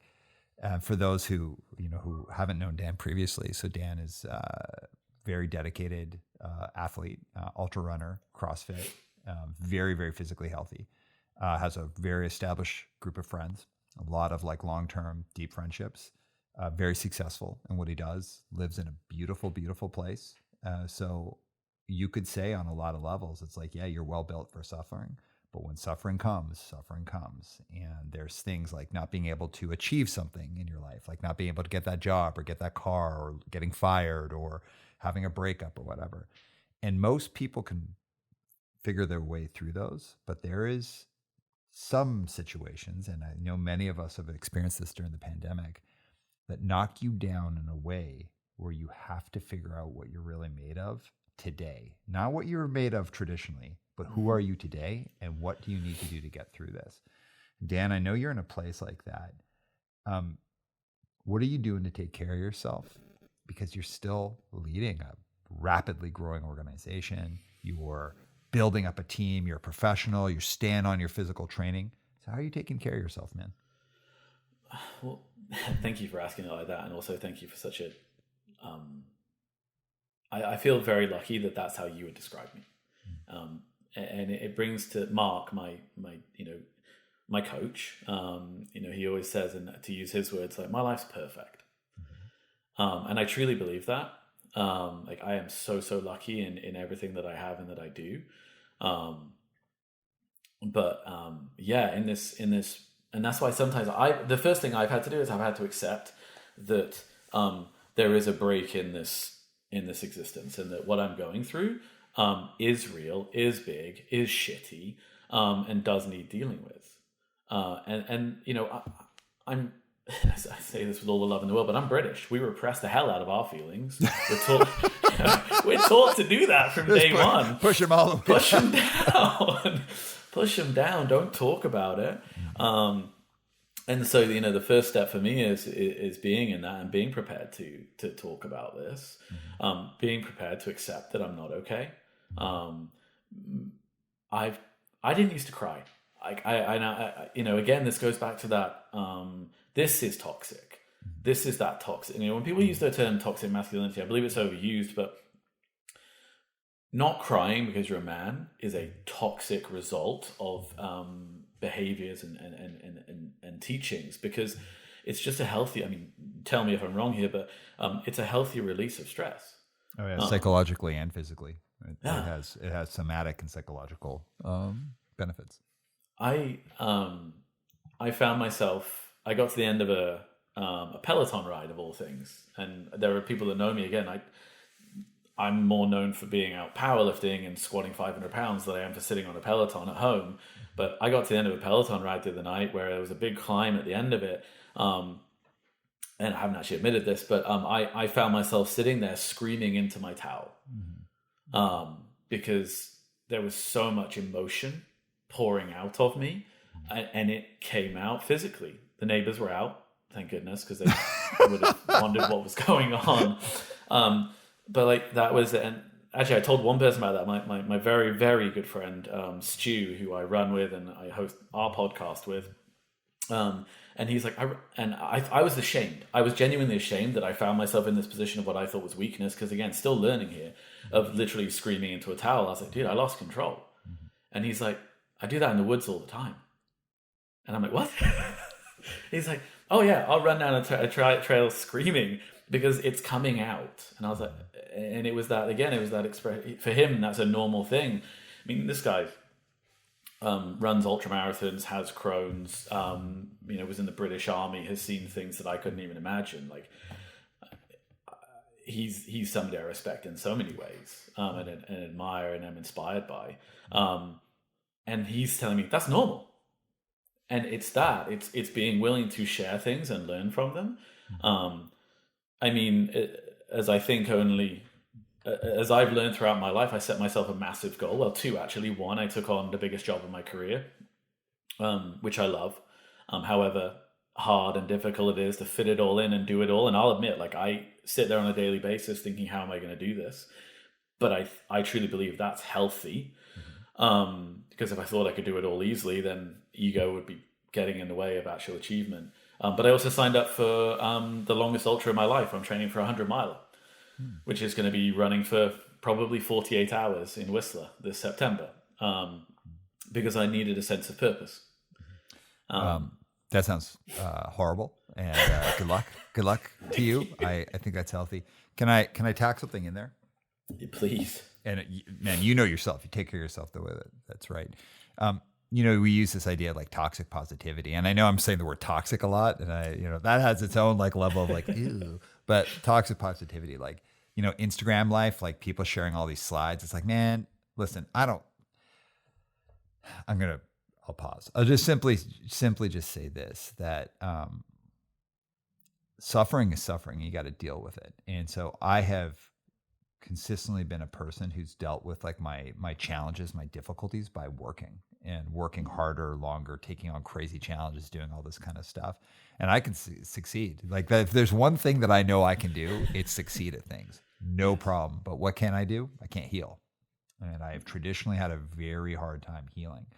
But healing doesn't mean that you don't have a scar. And psychologically, emotionally, physically, you're gonna have scars, and sometimes those things get irritated and they're difficult. So it's not an extinction of pain or an extinction of feeling about it. It's about how manageable that is and how it impacts. And something I always encourage people to think about is don't look for extinction about terrible feelings or about sadness or depression or anxiety. We always want to have a reduction of frequency, duration, and impact. You're going to feel bad about things. You're going to feel pain. You're going to feel insecure. You just want it to happen less often. And when it happens for shorter and shorter periods of time. And then when it does happen, and it happens for a shorter period of time, it has less of an impact. The only way you get there is by doing the work, going in, coping with things, dealing with it, and not quote unquote confronting it, because that has that idea that there's a winner or a loser. So it's not a confrontation, pain or trauma. It actually should be the most gentle embrace that you can have, is that when you're trying to deal with your own pain and suffering, and treat it like a partner, treat it like a friend, and have that discussion. And you do that, I believe, by staying busy. Like I love that you took on this ultra thing. I do a lot of, if I'll do like a whatever event that I'm doing or write a record or whatever it is, that's part of it. But the other part is really exploratory, honest, diligent, courageous work, either on your own or with a therapist or with some kind of therapeutic group. There's no valor in working until we drop or just working our way through things. That's just a process. Anybody can just like grit their teeth and bear it. It's the gritting your teeth and bearing it while solving it, while dealing with it, while handling it. And I know that you are doing that, and I know we've had those conversations, but the piece that I want to add for everyone is like, Dan's someone that I'll speak about you since you're here, not like I won't speak about you like you're not here. You're someone that I like really admire, respect, I'm inspired by you, I love you, I care about you. And you're going through a live exercise of suffering right now. And I think there's a lot of value in what you're going to take away from this about how you can coach and inspire other people in the future. I don't know what the answer is, but I know you're going to find it. Thank you. That means more than anything. I really mean that. Thank you. That's not a British reaction if you say you're fine or you just say thank you. I mean that. Thank you from the bottom of my heart. You used a word at the beginning of the podcast to describe me, and used the word vulnerable, and somebody that's comfortable with being vulnerable. It's a learned skill. And if there's one thing that I have learned, and man, my time within the right team, I think I've had the right team at multiple times throughout my career, whether that's the universe setting me up, or whether it's intentional, or whether it's just dumb luck. I don't know. I'd like to lean on the universe on this one, because it would be nice to have some bigger purpose to everything. But when I suffered those losses, I was around people who wanted to be in the conversations with me. And it was a lot for me to open up and be able to say things like, I'm having a really tough day, or please don't ask me how I'm doing today. Because I said that in multiple one-on-ones with my team during the time, because one-on-ones are my favorite time of the week. Like actually spending time with my team, helping and developing them. That's my favorite time of the week. That's my happy place when I work. I love being in strategy decisions. I love making big decisions for the company. Like that feeds me. But for pure joy, one-on-ones with my team. That's where I live. So to actually turn around in those conversations and be cognizant enough of where I was to be able to say, please don't ask me how I'm doing today, because all that will happen is I will cry. I just feel lucky that I had the people sitting opposite me in those conversations. And one of my old team is now living her dream, working in London. And we chat on a very regular basis. And she sends me pictures of home. And she asks me where my next trip should be.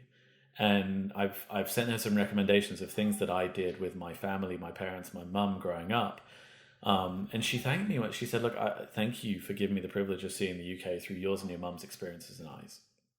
And like, I mean, don't get me wrong, Waterworks, that tore me to pieces, but in such a beautiful way, because already I'm using these experiences to help somebody else find joy, find, enjoyment or something positive. And I believe that's where I'll go with this. I hope so. Because I struggle to drive to Vancouver, even though I do it twice a week. Because driving to Vancouver was when I would call my mum. And I have to be doing something at a certain point in the road. When I drive past the gas station in Squamish, that's always where I'd hit dial, because that's where the signal becomes good. For still to this day, I have to be doing something at that point, because I'm trying not to think about, man, I miss my mum, when I'm just driving to work in the morning. And like, it's been hard for me, because when I coach, so many of my coaching lessons start with, my mum said this. My mum did this. Well, I once told my mum I was bored, and she said, are you? And so many of my stories start like that. And I've quoted like things about her today. I said, I need to be able to talk to my mum on the weekend and know that she'll be proud of what I did. Well, that's present tense.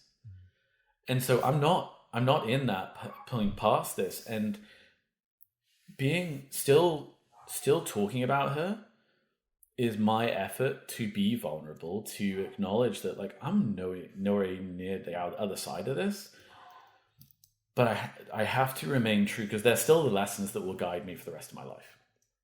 And I don't want to stop telling them because it hurts, because if other people have something to gain from them, then I believe they're the right lessons to be teaching from. And so that's hard, because every single time it puts me in that thought process. So I think, what I want to do is I want to model for people that we don't just lean on the good times.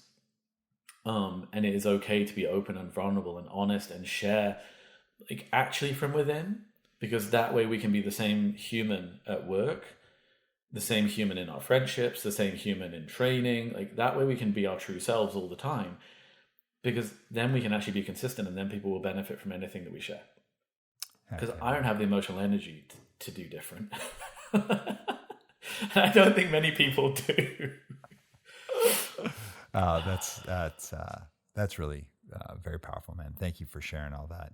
All right, so as we're closing off, I got 3 questions for you, man.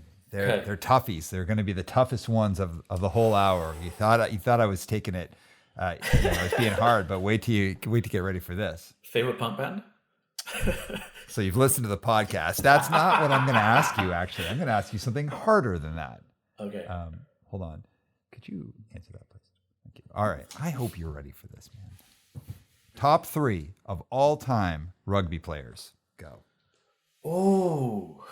Yeah, you thought I was playing, man. I'm not playing. That is a toughie. Why rugby players? Because you love rugby. Rugby is your punk. Can I change the question? Yeah. Can we go with influential sports people? Beautiful. Okay. Number 1 currently, Ross Edgley. Okay. Who's that? He's the most unbelievable guy. He went to I use that word unbelievable again. I want it out of my vocabulary, because nothing's unbelievable if somebody's doing something incredible. Okay. He swam around Great Britain the whole way around. That's a swim, man. That's a long swim. 5 months, phasic sleeping. He would swim for 6 hours and sleep for 6 hours. Well, eat and sleep for 6 hours and swim again. He was swimming on the tides. Like, it was unbelievable. No, thank you. So good for him, but no, thank you. Okay. And the reason that I love this guy is because he did it with a smile on his face. And he actually talks about the fact you can't swim angry for 5 months. And that's my philosophy on life. Like there's certain moments I'll get under a heavy lift and I will bring every ounce of whatever anger or pain or anguish is in there. But that's 3 seconds. If I want to go and run for 14 hours or 48 hours, I got to be in a good place, because when the suffering kicks in, I need to want it. Okay. I don't need to be running away from something. I need to be running towards something. And that's just a life ethos for me. So number one, and he's a sports person most people will never heard of. Jonathan Edwards. What did Jonathan Edwards do? Run around the sun? Nope. Oh, no, okay. Okay. World record triple jumper. Okay. And he was light years ahead of his time. I think he still holds the world record. He set the world record in 1995. I saw his last World Championships live in Paris. And he was the most unlikely guy, because he was just this skinny, smiley, happy. If you saw him on the street, you wouldn't have a clue who he was. And he was the best in the world, because he was obsessive and he pushed and he drove and he had the steel behind him that other people wouldn't comprehend how to even fathom what it was, let alone get there. Okay. So just massive inspiration. And then Johnny Wilkinson. He was the World Cup winning fly half for England. And he didn't need the limelight. If he had pushed, he could have been the most famous British rugby player of all time, possibly the most famous, most lucrative athlete, coming out of the sport of rugby. But all he cared about was playing rugby. All he cared about was his team winning. And that, to me, is the virtuosity of character, which is so much more appealing to me than somebody who is in it for the accolades. He was in it for the intrinsic rewards, the feelings of it. After a game, everybody else is drinking, spraying champagne. He won the World Cup and he didn't drink, because he said, no, I don't drink. That's who I am. This is something I did. And so he embodied in him the things that I strive for in life, of just amazing things should happen for us as teams, but I don't need you to see me do it. Heck yeah. All right. Ready for the second question? Yes. You cannot back out of this. You cannot change this question. This one I'm going to pin you to. Okay. We're talking about essential leadership skills now. Essential. What's one thing that you are actually genuinely good at? It doesn't mean you can't get better at, but what is one thing as a leader you are genuinely good at? And what is one thing as a leader you are genuinely challenged by and you're really trying to get better at? These are the tough questions. I'm good at listening to my team and to listening to people and to understanding people. I think that is the greatest thing that I do, is that I understand the people that I work with. I said this to one of my team the other day, and I asked her to hold me accountable. I said to Jess, I need you to tell me when I am trying to get too much out of too little. I've grown up in businesses that didn't spend. And so for me, I will always try and find a way to do something on the least budget, using the most creative methods. And I need to get better at knowing this is when we spend the money. This is when we invest. Because the second can massively detrimentally affect the first. Absolutely. Great answers. All right. Third one. This one's actually the easiest of the three. All right. So where can people find you, and anything that you want to endorse, hype up, share about that you'd like people to look up? Oh, amazing. Thank you. Well, Wildpack Beverage. I am so passionate about what this business is doing. We're attracting some of the most incredible talent to disrupt an industry and do it all from the perspective of building our customers' businesses. And that for me that's the joy in life. We're also doing it from the perspective that I joined because Mitch, our CEO, told me that his vision in life is social impact through building $1 billion business and then giving a whole bunch of it away. So it's purpose driven in an industry that needs reform, and we can do it. So Wildpack Beverage, I'm the VP of people there, and we're looking for top talent all the time. So if you want to come and join us, I would love to talk to you. On a human note, because again, I don't disconnect the two, Instagram handles Walesy, that's WALES, triple Y. I'd like to think, and I hope it is a bit raw, that it's not a highlight reel. It does feature a lot of what I'm passionate about and why I'm about to say it. Like, I'm running 100 miles and I'm going to do it to raise money for Special Olympics. I have personally seen the effects of Special Olympics. I have nephews who benefit from this sort of thing. I want to create awareness and education and drive behind supporting people with autism. And so I'm going to go run for 48 hours and I'm going to talk all about it on that Instagram page and hopefully raise a bunch of money. And then the final one, the passion project, is Beyond the 40. It's mine and my very good friend Stu Wilkinson's podcast, where we talk about and meet with people who do incredible things outside of a very successful professional life. So for instance, we interviewed my good friend and coach Mark, who rode the Baja 1000 on a dirt bike as a solo mission, whilst also running a successful business, leading an outside business, and also having a healthy marriage. And a lot of people can learn a lot of lessons from the people I get to surround myself with every day. So thank you for the 3 shout outs there. Heck yeah. Awesome. All right. Any last words before we close off? Just thank you. It's always incredible to speak to you. And I'm always amazed by where the conversation goes in such a positive way. I love this platform that you're doing and created here. Like, I mentioned to you, I listened to your podcast with Carrie Fraser recently, and it got me fired up because she's so intelligent, so introspective, so aware, and giving the likes of myself and all other listeners access to incredible minds like hers and yours is such a benefit to us all, and whether it's the business community or in our personal lives. So keep doing what you do, man. I love it. All right, thanks so much. And shout out to Carrie Fraser. You're the best. Shout out to Karis. You're awesome. Yes. Listen, Dan, this was great, man. I knew this was going to be a great, but also a bit of a tough conversation for you because you're that guy. You're willing to really go there. And there were moments for me where I was like, damn, am I going to cry? Like, this is heavy. So really appreciate it. And I hope everyone got out of it as much as I did. So everyone, I'll see you in the outro. And Spencer, drop the beat. One step